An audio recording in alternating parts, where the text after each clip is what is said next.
Bonjour à tous et bienvenue dans Ligne Directe, une émission dans laquelle nous allons à la rencontre de nos observateurs partout dans le monde. Dans cet épisode, nous partons pour la Guinée. Nous allons répondre à l'appel de notre observateur Fodé Sanikayi Kouyaté qui veut nous parler de la ruée vers l'or actuellement en cours dans sa région à Siguiri, à l'extrême est du pays. Il va nous montrer notamment les conséquences terribles de cette exploitation anarchique de l'or dans sa région. On part à la rencontre de Fodé Sanikayi Kouyaté dans le Far West guinéen.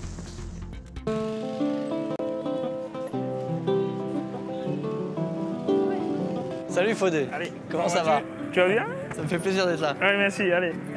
J'ai voulu que vous veniez ici, surtout dans la région de la Haute-Guinée, pour découvrir leur paillage. Et vous savez, il y a quelques années de cela, tout le monde parle de ruée vers l'or. Aujourd'hui, il y a une forte affluence des populations, des orpailleurs, vers les mines pour avoir de l'or. Il y en a qui ont gagné beaucoup d'argent et ça a permis d'accroître le revenu de la population, ce qui est positif d'ailleurs, et ça a changé beaucoup de vies. Et cette exploitation de l'or ici, elle a quand même des conséquences, et pas que des bonnes conséquences. C'est quoi tes inquiétudes? Il y a aussi un autre côté et dont on parle très peu, notamment les conséquences environnementales et écologiques. Donc aujourd'hui, il y a une forte dégradation de l'environnement dans la région de la Haute-Guinée. Et ça t'inquiète? C'est inquiétant. Écoute Fodé, est-ce que tu es d'accord pour aller me faire un petit tour dans ces mines d'or? Bien sûr. Tu vas être mon guide sur le terrain? Oui, allons-y. Allez, on y va. Nous partons pour Doko, l'un des villages vers lesquels affluent les chercheurs d'or. Nous découvrons un paysage lunaire. Chaque mètre de terre est creusé et travaillé. À perte de vue, des milliers d'hommes et de femmes s'affairent pour extraire le précieux métal. Pioche, corde, seau, les méthodes sont les mêmes depuis 400 ans. Bonjour. Bonjour, je m'appelle Mamadou Kondé. Pour trouver de l'or, d'abord il faut descendre dans le puits. Ensuite, avec la pioche, il faut creuser. Et puis après on ramasse, on met la terre dans un seau et on remonte tout ça à la surface.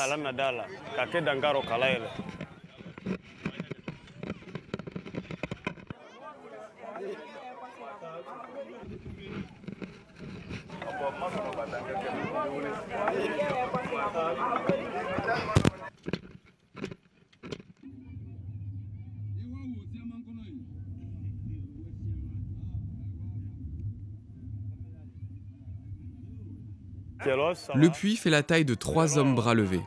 C'est sa profondeur. En bas, il y a 2 tunnels qui partent. Ces 2 galeries, avec le trou principal, ça s'appelle le pied de la mine.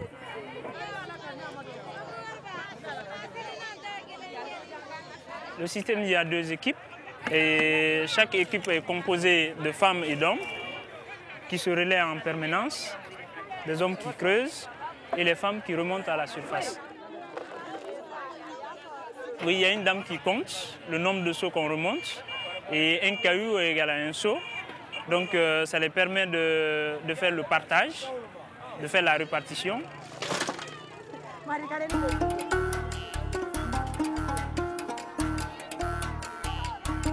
Chaque puits est séparé de l'autre de 2 ou 3 mètres. Au fond de chaque trou, des galeries partent en face, à droite et à gauche. Les tunnels sont à peine étayés à l'aide de rondins de bois. Le sous-sol est devenu un gigantesque gruyère. Parfois le sol s'effondre, comme ici. Et chaque année, des mineurs meurent dans ces éboulements. Mais pour sortir de la misère, à Siguiri, on oublie sa peur. C'est dangereux, parce que tu descends, tu sais que c'est dangereux, mais tu n'as pas de cœur. Si tu as le cœur, tu peux descendre, d'aller sortir. Une fois sorti du puits, la terre chargée d'or est transportée près d'une source d'eau pour y être concassée et lavée. Tu peux me montrer comment ça se passe? Voilà. Ici, là, quand on envoie, on met ici, ça va piler, après ça va sortir ici, sous la tapis là. Après maintenant, la terre va rester encore dans la tapis là avec l'or. On met dans la machine là pour taper là-bas. Après, on envoie là-bas, la femme maintenant, elle va laver sa propre. Après maintenant, elle va trier l'or. Et toute l'eau que vous utilisez pour faire ça, elle vient d'où l'eau? Bon, l'eau là, ça vient de là-bas, dans la puits qui est en bas ici. Là, vous utilisez de l'eau qui vient des puits, mais qu'est-ce qui va se passer quand il n'y aura plus d'eau? Bon, c'est pas cette année-là, sauf l'année prochaine, ou bien 2 ans, 3 ans comme ça va tarir. Et qu'est-ce que vous allez faire si ça tarit? Bon, on va chercher un autre lieu. Creuser la terre n'est pas l'unique moyen de trouver de l'or. Un peu partout en brousse, nous croisons des hommes qui sondent le sol à l'aide de détecteurs de métaux. Ici, à la frontière malienne. Bonjour. Des fois, on vient, on creuse, on fait des puits, quoi. Après avoir fait des puits, on enlève les terres aussi pour vérifier. S'il y a des signaux, j'appelle mon ami, il vient, il creuse, quoi. On travaille des années. Si l'or est petit, il donne un peu de signaux, quoi. Mais s'il donne beaucoup de signaux, nous aussi, nous serons contents, quoi. Une fois que vous aurez fini ici, qu'est-ce que vous allez faire? Quand nous allons finir ici, nous allons partir à un autre point encore. Et vous laissez tout comme ça et vous partez? Nous allons laisser tout ça, nous allons partir. Et tu as déjà fait combien d'endroits comme ça? Plusieurs dizaines, c'est indéfini. Ce procédé est peut-être encore plus dévastateur pour l'environnement. Le sol n'est creusé qu'en surface, mais sur des kilomètres. Et lorsque les détecteurs passent, rien ne repousse. L'or fait vivre la région de Siguiri depuis des centaines d'années.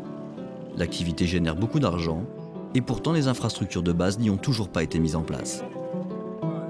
L'orpaillage, c'est une sorte de forteresse impénétrable pour l'État.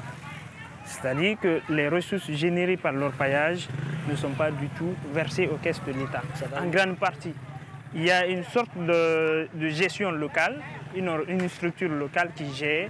Donc c'est les tombelements dans les mines qui rendent compte aux chefs locaux. Donc c'est les chefs locaux qui se font de l'argent? Évidemment, les tombelements rendent compte aux chefs locaux et généralement, ils se partagent l'argent. Et tu vas voir là, les gens, ils veulent avoir des routes. Mais ils ne sont pas contents? Ils ne sont pas contents, tout à fait. Ouais, ça va? Oui, ça va, oui. Ça va bien? Ça va, merci. Ça va bien? Oui, ça va, oui. Donc ici, on a besoin de routes, qui soient bitumées. Étant donné qu'on a de potentialités à Siguiri ici. Il y a de l'argent à Siguiri ici, mais on ne sait pas comment on gère l'argent. L'argent est mal géré, il faut dire la vérité. Nous-mêmes, les hommes, se sont révoltés. Autour de Siguiri, on exploite l'or comme au temps de l'Empire mandingue. À quelques kilomètres de là, c'est avec les technologies les plus modernes que le métal est sorti de la terre.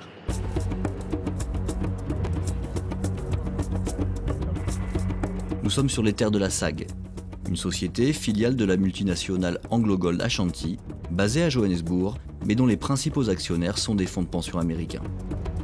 Ici, des équipements de géants sont à l'œuvre et le chiffre d'affaires atteint plusieurs centaines de millions de dollars. Un point commun pourtant avec les orpailleurs, l'impact de cette exploitation sur l'environnement et notamment sur les ressources en eau. C'est ce que reconnaît à demi-mot l'un des employés. Au fur et à mesure que nous évoluons, nous faisons descendre le niveau de la nappe. J'ai pas compris en fait. Vous avez besoin d'énormément d'eau pour alimenter? Non. On a besoin d'assécher le pic là pour travailler normalement. On assèche ici l'environnement là. D'accord, c'est une eau qui sert à que vous évacuez pour libérer le puits. Voilà, pour nous permettre de travailler. D'accord. Voilà. La SAG traite les terres aurifères dans une usine à quelques centaines de mètres de ses carrières. C'est grâce à un procédé chimique que l'or est extrait de ces tonnes de terre, en utilisant du cyanure. Ici, ce sont les cuves de l'exfoliation, là où le traitement chimique en tant que tel commence. Le cyanure sert à dissoudre l'or contenu dans le minerai. C'est le seul rôle du cyanure, dissoudre l'or automatiquement. Une fois que ça a été traité, où est-ce que va le reste du liquide? Où est-ce que c'est stocké? On a un bassin à résidus qui se trouve à 7 km d'ici. Il est par où le bassin? Le bassin est de l'autre côté, il est à 7 km d'ici. C'est un bassin à résidus. Là, vous savez, le cyanure aussi a cette tendance-là à se décomposer de façon naturelle avec le rayonnement solaire. Et il ne faut pas oublier aussi qu'on ajoute le peroxyde d'hydrogène qui est aussi un oxydant qui permet de détruire le cyanure. Vous pensez que l'eau qui est stockée là-bas, elle est inoffensive en tout cas? Non, c'est inoffensif. Avec toutes les analyses qu'on a eu à faire depuis toujours, depuis qu'on a commencé, on n'a jamais eu de cyanure dans cette eau-là. Les habitants des villages d'alentour sont pourtant très inquiets. Ils affirment que de l'eau contenant du cyanure a déjà débordé en juillet 2013 dans les cours d'eau alentours. Une information qui est formellement démentie par la SAG. l'utilisation du cyanure n'est pas le seul risque écologique que dénoncent les habitants.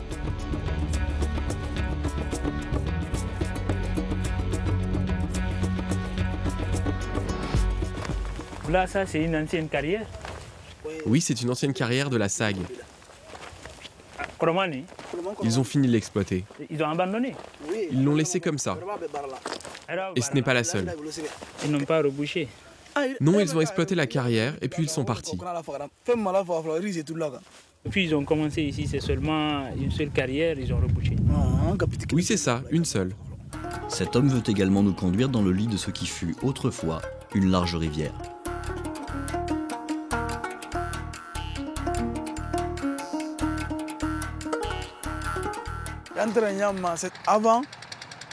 Ici, il y avait une rivière qui ne tarissait jamais.